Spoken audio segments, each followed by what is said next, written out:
시사 권장량 채워가세요. 골고루 담았습니다. 당신만을 위한 하루 시사 김성환의 시사야.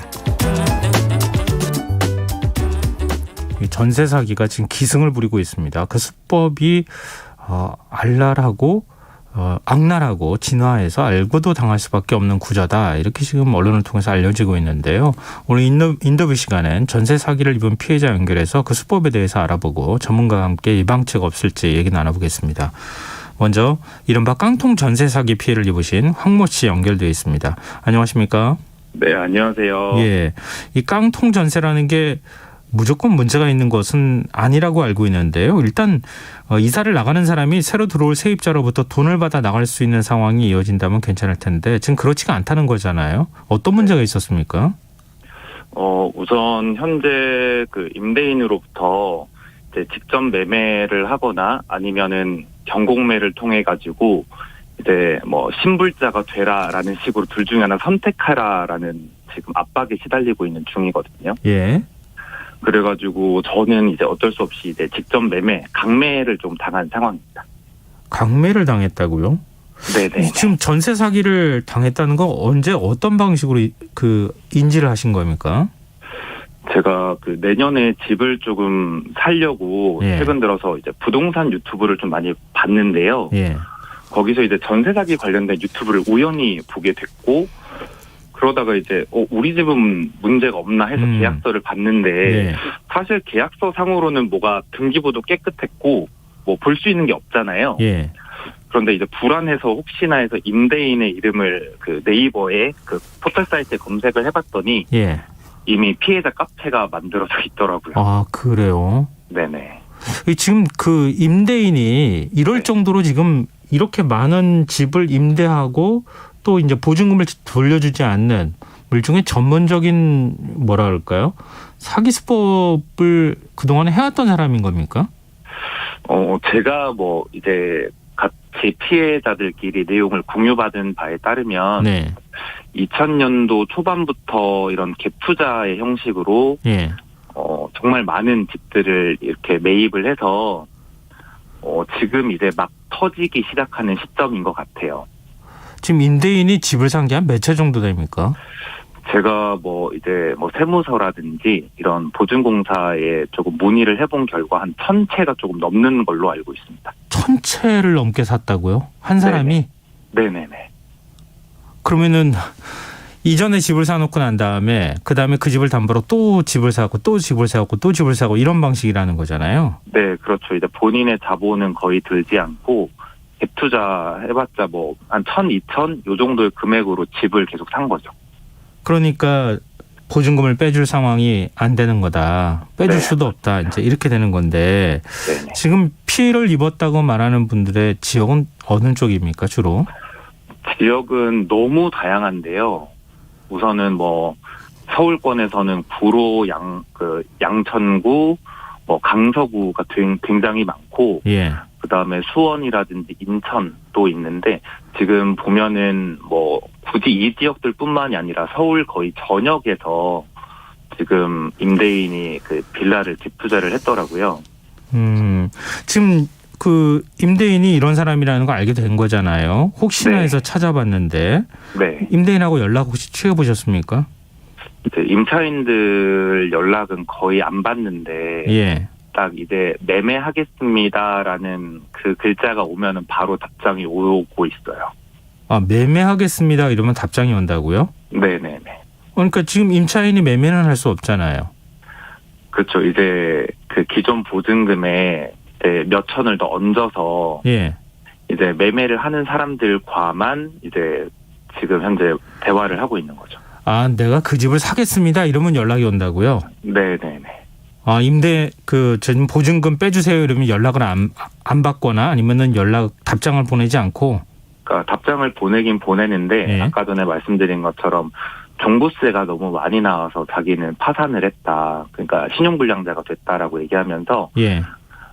직접 뭐 3천 정도를 더 받아서 매매를 하든지 아니면은 경공매 해가지고 신용불량자가 되든지 선택을 해라라는 식으로 협박성 문자가 오는 거죠. 지금 임대인은 어떤 상황에 처했는지는 일단은 모르시는 거죠? 저는 이제 그 매매 계약을 조금 체결을 해서 어떤 예. 상황인지는 알고는 있는데요. 네. 근데 뭐 종합부동산세가 한 60억 이상 잡혀 있는 걸로 알고 있습니다. 아, 지금 종합부동산세가 그만큼 부과가 됐는데 그걸 나도 감당을 못하니 네네. 집을 만약에 사준다 그러면 당신한테 팔겠다. 네네. 대신에 내줄 돈은 없다. 네, 맞아요. 일종의 그리고 거기에 몇 천을 더 얹어서 사라는 거죠. 이건 배짱이라고 봐야 되겠는데. 그렇죠. 사기죠. 지금 뭐라고 할까요? 지금 피해를 입은 분들 굉장히 많을 것 같은데 지금 카페에서 같이 모여가지고 뭔가 대책을 논의하고 있지 않습니까? 어떤 대책이 지금 나오고 있습니까? 우선 대책이랄 게 뾰족한 게 현재가 없는 상황이라서 이제 대부분의 임차인 분들이 저처럼 이제 뭐 직매를 하거나 아니면은 조금 그 조세채권이라고 하는 세금이 걸리기 이전에 입주하고 계약했던 분들 같은 경우는 경매를 현재 기다리고 있는 분들도 계시고 또 뭐 몇몇 임차인 분들께서는 이제 경찰에 피해 상황을 이제 고소 접수를 하고도 있는 상황입니다. 지금 지금 임차인 분들은 네. 어떻게 대응할 방법이 마땅치 않으니까 결국 안 되면 경매까지 가서 1순위로 근데 그 경매 가면 1순위로는 그 낙찰을 받을 수는 있습니까? 이게 참 기준이 애매한 게 예.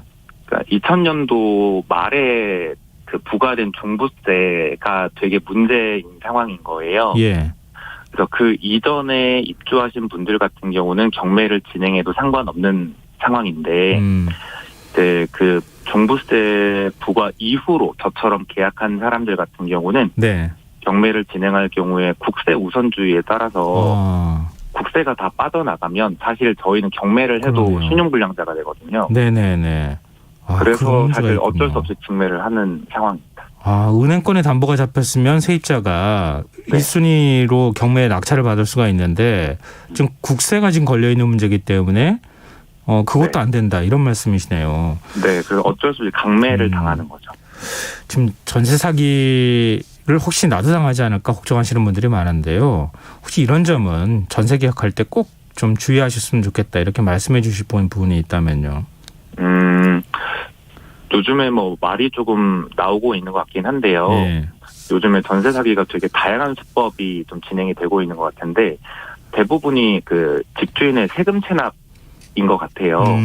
네. 그래서 그 부동산 계약하실 때 집주인의 국세라든지 지방세 완납 증명서를 꼭 확인을 하시고 계약을 하라고 좀 말씀을 드리고 싶어요. 네, 알겠습니다. 아주 그동안의 마음고생 여러 가지 금전적으로도 손해보신 부분도 많을 것 같은데 네. 이렇게 전화 연결 응해 주셔서 고맙습니다. 네, 감사합니다. 네, 지금까지 깡통전세 사기 피해 사례자 황모 씨였습니다. 그럼 이번엔 전세 사기 어떻게 예방할 수 있을지 김인만 부동산 경제연구소장 연결해서 얘기 나눠보겠습니다. 소장님 안녕하십니까? 네, 안녕하세요. 네, 방금 깡통전세 사기당한 분 얘기 들어보니까요. 저도 네네네. 이렇게 상황이 심각한가 이렇게 새삼 좀 느꼈는데요. 네네. 이렇게 자기가 일종의 갭 투자를 했던 어떤 방식으로든 네네. 사놓은 집의 물량을 떠넘기는 수법 요즘 굉장히 흔하다고요. 네네.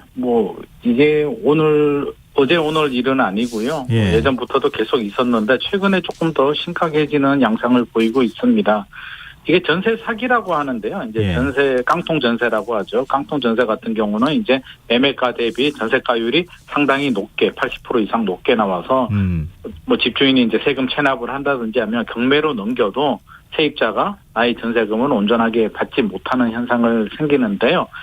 이게 원시적, 그러니까 처음부터 이게 작정을 하고 이렇게 좀 사기 비슷하게 이렇게 하는 경우들도 있고요. 후발적으로 주택시장이 침체가 돼서 매매 가격이 떨어지면서 이런 현상이 발생할 수도 있는데 예. 어떻게 됐든지 간에 세입자 입장에서는 전세금을 돌려받지 못하면 결과는 똑같기 때문에 세금 체납도 있고요. 사기, 고의성을 가지고 처음부터 전세 가격을 부풀리는 여러 가지 경우들이 있기 때문에 굉장히 주의를 해야 되고요. 예방이 최선의 방법일 것 같습니다. 그러니까 이게 일종의 집값이 형성이 안 돼서 거래가 안 된 집이니까 네네네. 그 집을 좀 비싸게 불러놓고 중간에 일종의 업자를 끼우는 거잖아요. 그런 경우들도 있죠. 지금 그 업자들이 홍보를 하면서 이런 식으로 사람을 끌어들이는 거잖아요. 업자의 그런 문제도 경우들도 상당히 굉장히 많고요. 예, 이 네. 업자들도 상당히 심각한 거 아닙니까? 이게 아파트 경우는 별로 생기지 않습니다. 아파트 네. 같은 경우는 워낙 실거래가 또 투명하게 공개가 되고 있고요. 가격대가 굉장히 높고 여러 가지 표준화가 되어 있는데 문제가 되는 게 우리 서민들이 많이 거주하는 빌라라고 하죠. 연립, 다세대, 다가구에서 이런 현상들이 많이 발생합니다. 이게 이제 여러 가지 관계가 있죠. 건축업자들 쉽게 지어서 팔아야 되고요. 중간에 이런 커미션을 형성하는 중간 브로커가 있고요. 네. 또 일부지만 현장 부동산들도 또 개입하는 경우들도 있고. 그래서 이게 직접적으로 이제 뭐 수십 채, 수백 채씩 하시는 분들 같은 경우는 커미션을 받아서 수익을 챙기는 경우들도 있고요. 예. 또 전세 가격을 시세보다 높게 받아서 이미 전세 가격만으로 자기 투자금을 다 회수하는 경우들도 있기 때문에 네. 이게 돈이 있는 곳에 또 이런 사기를 노리는 분들이 또 이게 몰려들게 되면서 결국에는 가장 취약한 빌라 부분에서 이런 문제들이 발생하고 있습니다. 지금 서울에서 깡통 전세 위험 비율이 높은데 꼽으라면 어디가 있을까요? 최근에 서울시에서 발표를 했습니다. 전월세 시장 지표를 발표를 했는데요. 아파트는 문제가 없습니다. 아파트는 이게 뭐 전세 가율이라고 하죠.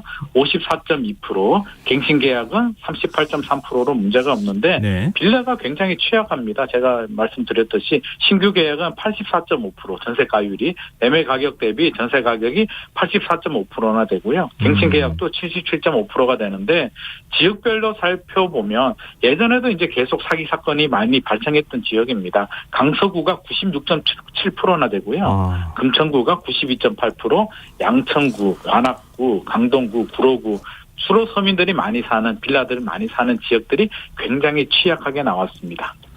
지금 집값이 떨어져도 지금 그 위태위태한 상황이라는 거잖아요. 네네네네. 그럼 지금 보증금을 못 돌려받을 가능성이 있는 집들이 상당히 많다. 아무래도 그렇죠. 아파트 같은 경우는 이게 주택시장이 침체가 되면 아파트보다 또 상대적으로 또 취약한 빌라 부분이 가격이 더 많이 떨어지고요. 또 진입장벽이 낮기 때문에 아무래도 우리 서민들은 또 더 피해 사례들이 지금 또 늘어나고 있고요. 앞으로도 더 늘어날 가능성이 높아질 것 같습니다. 서울시가 전월세 실거래 데이터를 분석한 주택 거래 정보를 제공하기로 했는데요. 이건 네네. 전세 사기 예방이나 이런 데 도움이 좀 될까요? 뭐 일정 부분 도움이 될 수는 있습니다. 뭐 좀 도움은 될 수 있는데요. 저는 이게 완전한 예방책이라고 보여지지는 않습니다. 왜냐하면 실거래가 데이터를 가지고 이제 오픈을 한다라고 하는데요. 빌라 같은 경우는 아파트하고 다르게 표준화되어 있지 않습니다. 같은 지역이라도 입주 연도에 따라서 위치에 따라서 건물 상태에 따라서 전세 가격이 다 다른 경우들이 있고요. 진짜 나쁜 경우는 실거래가도 조작하는 경우들이 있습니다. 일부러 높게 실거래가를 하나 만든 다음에 신고를 하면 네네. 그 실거래가 자료를 데이터를 보는 서민들은 진짜 그게 거래된 줄 알고 믿고 또 계약하는 경우들도 있기 때문에 이게 실거래가만으로 모든 걸 다 해결할 수는 없을 것 같고요. 예방이 최선책인데 저는 그런 말씀 많이 드립니다. 이게 이제 전세로 이제 많이 하는데 사실 월세 내는 게 아깝기 때문에 이제 전세금을 주는데요. 아파트는 모르겠지만 빌라 같은 경우는 가급적이면 보증금을 낮게 이렇게 월세로 요즘 대출 금리가 올라가서 이제 전세 대출을 받더라도 이자를 내야 되니까 이왕 내는 돈이라면 차라리 보증금을 낮춰서 월세를 내는 게 가장 좋고요. 꼭 전세를 해야 된다라고 한다면 요즘 보증보험이 잘 되어 있잖아요. 그래서 네네. 보증보험 업체한테 신청을 한 다음에 만약에 보증보험 회사에서 거절을 하는 경우가 있어요. 이 집은 우리가 못 해주겠다라고 하면 그런 집은 하면 안 됩니다. 보증보험 회사에서도 거절하는 집이라면 반드시 피해야 되고요. 또 주의해야 될 점은 뭔가 이상한 점 있죠. 우리가 많이 이제 넘어가는 게 네. 뭔가 이상하게 시세보다 좀 더 저렴하다. 이거 네. 너무 좋은 조건인데 이런 마음에 이제 혹해서 빨리 계약하는 경우들이 있는데요. 네네. 뭔가 좀 이상하다. 내가 알고 있는 시세보다 좀 너무 좋은 조건인데 이러면 한번 좀 합리적인 의심을 좀 하는 것이 좋을 것 같습니다. 아까 이제 그 전세 사기 피해자분이 얘기하기를 네네. 세금 체납 여부 확인해보라 이렇게 얘기했는데 네네. 이거는 확인해봐라 이렇게 얘기하실 게 있을까요? 세금 체납도 반드시 확인하는 게 좋고요. 예. 그래서 요구했는데 또 안 알려주는 경우들이 있어요. 그래서 저는 법으로 이거는 좀 임대차 계약을 할 때 강제적으로 중개사가 집주인한테 요구를 하면 집주인이 강제적으로 좀 공개를 할 수 있는 그런 좀 제도가 좀 마련되면 좋을 것 같고요. 세금 체납뿐만 아니라 전세 가율이라고 하잖아요. 지금 문제되는 게 전세 가율인데 대출금과 내 전세금 합해서 집값이 70%, 많게는 80%인데 보통 우리가 70% 정도를 안전 수준으로 보거든요. 예. 경매에 넘어가게 되면 대부분 한 70% 수준에서 낙찰이 되기 때문에 70%보다 낮다면 세금 체납이 있더라도 내 전세금을 지킬 수가 있는데 전세가율이 80% 이상 넘어가게 된다면 경매에 넘어가면 받더라도 내 전세금을 다 받을 수는 없거든요. 그래서 좀 할 때 너무 전세가율이 높은 집들은 가급적이면 피하는 게 좋고요. 꼭 해야 된다면 저는 전세보다는 월세로 하는 게 가장 안전할 것 같습니다. 네, 알겠습니다. 오늘 말씀 고맙습니다. 감사합니다. 네, 지금까지 김인만 부동산 경제연구 소장이었습니다.